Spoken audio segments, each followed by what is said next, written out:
Bienvenue dans l'Actu Sport. Ce week-end était notamment marqué par le 4e tour de la Coupe de France. Une équipe est sortie du lot, l'entente Neufgrange-Sitzheim en Division 2. Elle a battu le FC Orwald qui évolue en Régional 3, donc 2 divisions au-dessus, avec le score de 3-2. Autre équipe qu'on retrouvera au 5e tour, le Sarreguemines FC. Les Faïenciers se sont imposés 4-0 face à leur adversaire, les AP Metz-Borny, réduits à 9 en première période. Le tirage au sort pour le 5e tour aura lieu le 1er octobre et marquera l'entrée des clubs de national dans la compétition. Mosaïque Cristal a posé sa caméra du côté du stade de Rimelin samedi. L'entente sportive Rimelin-Hersching-Obergeilbach en Division 1 a affronté l'US Thionville-Lusitanos, le leader de National 2. Le club local s'est logiquement incliné 0-8. Retour sur cette rencontre avec Thibaut Desmerlet et Dimitri Claus. Thionville était tout simplement trop fort. Ce week-end avait lieu le 4e tour de la Coupe de France de football. Le club de l'ES Rimelin-Hersching-Obergeilbach, leader de D1 en rouge, affrontait Thionville-Lusitanos en bleu. Premier de son groupe de National 2, les visiteurs ont commencé la rencontre tambour battant en inscrivant rapidement le premier but. Devant près de 800 spectateurs au stade intercommunal de Rimelin, les locaux n'ont rien lâché, se sont battus durant les 90 minutes, mais n'ont malheureusement rien pu faire face à l'ogre thionvillois. À la mi-temps, Thionville avait déjà une belle avance en entrant au vestiaire sur le score de 5-0.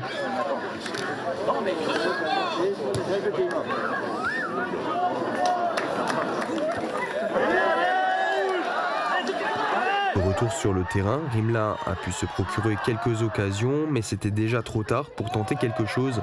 Thionville a continué sa démonstration et a aussi profité de quelques maladresses des locaux pour se mettre définitivement à l'abri en fin de rencontre.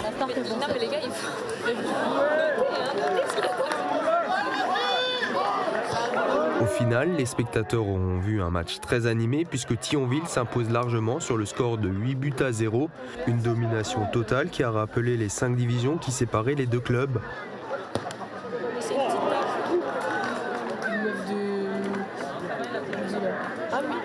Mais malgré le score fleuve, l'entraîneur de Rimelin est tout de même satisfait du match qu'a réalisé son équipe. On en ressort avec des étoiles dans les yeux parce qu'on voit le niveau qui nous sépare des autres équipes du R1. Alors là, je ne vous dis pas la National 2.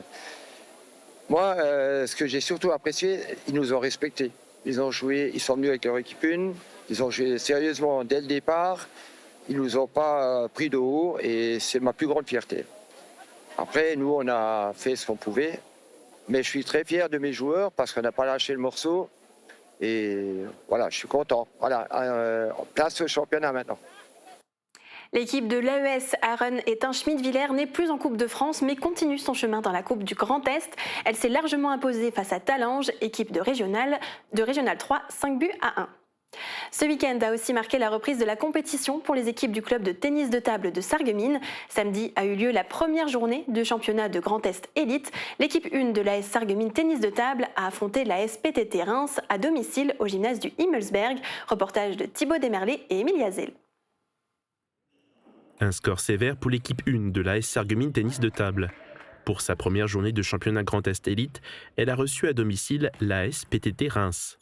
La rencontre s'est finie avec un score de 11-3 pour Reims, mais les pongistes sarregueminois ont bien bataillé, avec plusieurs matchs qui se sont finis au 5e set. On savait que c'était une équipe qui nous était supérieure sur le papier, donc on s'était bien préparé cette semaine et les semaines avant pour l'entraînement, et donc le match a tenu toutes ses promesses, et c'est vrai que au vu du score, ça paraît lourd parce que ça reflète pas vraiment la physionomie du match, parce qu'on perd 5 matchs à la belle, donc c'est un peu sévère. Gilles Maltry a retrouvé son club de Sarreguemines après plusieurs années d'absence.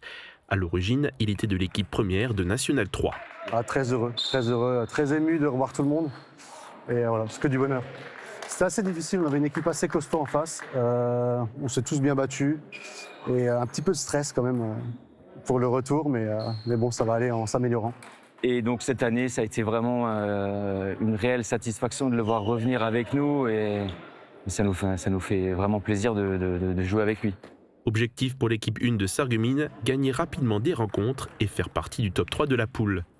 L'ambition ultime est de passer au niveau national. La prochaine rencontre aura lieu à Strasbourg dans 2 semaines. Le club de handball de Sarralbe, lui, poursuit sur sa belle lancée. Une nouvelle victoire à domicile samedi soir face à Metz-Magny, 18-8. L'équipe reste à la tête du championnat et signe un 23e match de suite sans défaite à domicile. Elle reste invaincue depuis 2 ans. Prochaine rencontre à Romba, samedi à 21h. Des nouvelles de Romain Discher. Le coureur a participé hier au championnat du monde de trail en Espagne, une première pour lui. Il a participé à l'épreuve de course en montagne aux côtés de l'équipe de France. Un parcours de 16 km avec plus de 800 mètres de dénivelé, positif puis négatif. Il a terminé à la 44e place. Le point sur les événements sportifs à venir. Ce dimanche 5 octobre aura lieu le départ de la course ou marche Sarralbe en rose. 2 distances sont proposées, 8 ou 4 km, avec un parcours de 4 km adapté aux personnes à mobilité réduite. Le départ se fera à 10h sur le parvis de la mairie.